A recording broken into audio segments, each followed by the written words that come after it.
ही वबरकातुहू। नाजरीन खैर मकदम आपका लोकहित न्यूज़ सिल्लोड में आज 6 जनवरी 2024 है। महाराष्ट्र के औरंगाबाद ज़िले के सिल्लोड शहर में बस स्टैंड रोड पर अलनूर हॉस्पिटल है, वहां पर डॉक्टर आमिर के कैबिन में हूँ। नाजरीन यहां पर इस हॉस्पिटल के ज़रिए से कल यानी 7 जनवरी 2024 को मुफ्त फिजियोथेरेपी शिविर रखा गया है। तो ये इसमें कौन कौन सी बीमारियां आती हैं और कौन कौन सी बीमारियां से जो रिलेटेड लोग हैं वो यहाँ पर आ सकते हैं, उसी की जानकारी हम आपको दे रहे हैं ख़ुद डॉक्टर आमिर की ज़ुबानी। जी डॉक्टर साहब, जो कल जो शिविर रखा गया है वो भी मुफ्त रखा गया है, तो मैं चाहता हूँ कि जो पब्लिक आपने जिस मकसद से रखा है तो वो मकसद में आप कामयाब हो सकें, और कामयाब तभी होंगे जब हमारा मैसेज लोगों तक पहुँचेगा कि वो कौन सी बीमारियाँ चल रही है जिसको बताना लाजमी है, और वो यहाँ पर आकर आपके पास में बता सके ताकि मुफ्त उनका इलाज भी हो जाए और एक पहचान भी बन जाए। जी, मैं doctor Umair Pathan, Alnoor hospital physiotherapy centre. जी, हमने ये जो फिजियोथेरेपी शिविर रखी है, इसका रखने का हमारा मकसद ये है कि कहीं ना कहीं लोगों में फिजियोथेरेपी का अवेयरनेस क्रिएट हो जाए, लोगों में फिजियोथेरेपी क्या है और किस तरह से फिजियोथेरेपी की जाती है, कौन सा ट्रीटमेंट है, ये पता हो जाए। ये हमारा पहला उद्देश्य, ये हमारा पहला एम है। और सेकंड ये है कि फिजियोथेरेपी बहुत से बार कॉस्टली ट्रीटमेंट माना जाता है, जिसका कॉस्ट 300-400 रुपये तक जाता है। वही कॉस्ट हम फ्री शिविर के माध्यम से देने की कोशिश कर रहे हैं। और आपने जैसी बात करी कि कौन सी बीमारियां इसके अंदर इंक्लूड की जाती है, अब फिजियोथेरेपी से रिलेटेड हम बीमारियों की बात करें तो सियाटिका हो गई, आपका बैक पेन हो गया, सर्वाइकल पेन जैसे गर्दन दर्द, कमर दर्द, हाथ पैर में फ्रोज़न शोल्डर की जैसी बीमारियां हो गई, माइग्रेन हो गया, हेडेक हो गया। उसके अलावा आप देखेंगे बड़ी बीमारियां, पैरालिसिस वाला पेशेंट है या सेरेब्रल पाल्सी वाला बच्चा है, जो बच्चा चल नहीं पा रहा, गर्दन नहीं पकड़ पाता है, ऐसे बच्चों का हम इलाज करते हैं फिजियोथेरेपी के तरीके से। तो ये फिजियोथेरेपी बहुत ही अच्छा रोल प्ले करता है पैरालिसिस में, सेरेब्रल पाल्सी में। और देखा जाता है एक कॉमन जो डिसीज़ हमारे इधर सुनने में आती है, मुंह का लकवा। ये मुंह का लकवा, बेल्स पाल्सी, फेशियल पाल्सी, इसमें क्या होता है कि एक तरफ से मुंह का साइड में गिर जाना, और ये एक ऐसा ट्रीटमेंट है फिजियोथेरेपी जो इसमें सबसे ज़्यादा कारगर होता है। यानी अगर आप डायग्नोज हो रहे हैं कि आपका मुंह एक साइड को जा रहा है, मुंह से राल टपक रही है, तो फिजियोथेरेपी के माध्यम से हम ये शिविर में बेल्स पाल्सी, पैरालिसिस, इनके ऊपर ज़्यादा फोकस कर रहे हैं। अच्छा, तो कॉमन जो बताया आपने वो एक बीमारी, और दूसरी भी बीमारी हो सकती है जिनको लेकर अभी मुआशरा परेशान है, वो लोग आपके पास में बआसानी पहुंच सके, वो कौन सी बीमारियां जो खुलकर मतलब कुछ 4-5 बीमारियां हो सकती है जो कॉमन चल रही है? जैसे आजकल आप बातचीत करेंगे कॉमन बीमारियों की, तो डायबिटीज़, हार्ट अटैक और हाइपरटेंशन ये हमारी कम्युनिटी की बहुत बड़ी बीमारियां है।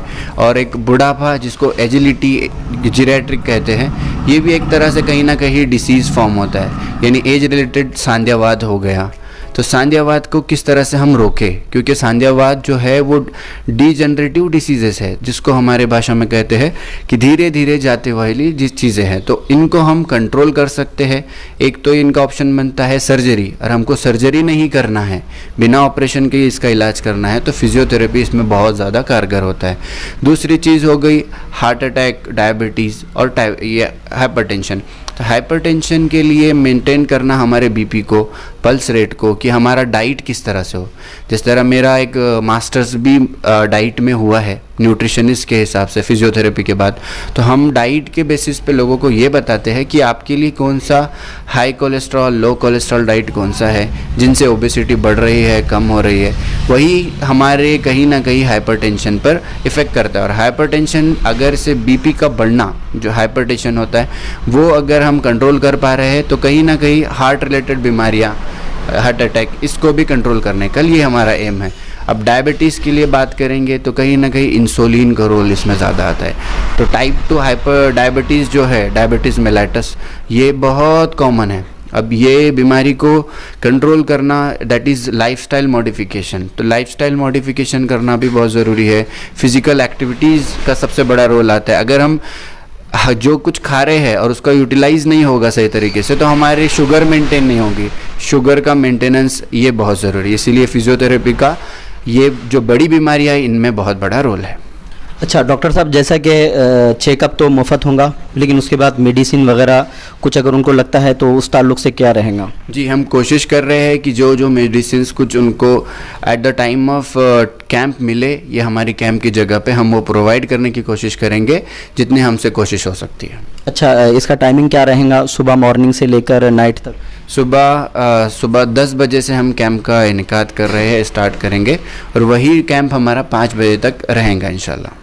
अच्छा डॉक्टर साहब, मैं एक बात जानना चाहता हूँ कि इसका ख्याल आपको कैसे आया, ये जानना चाहूँगा।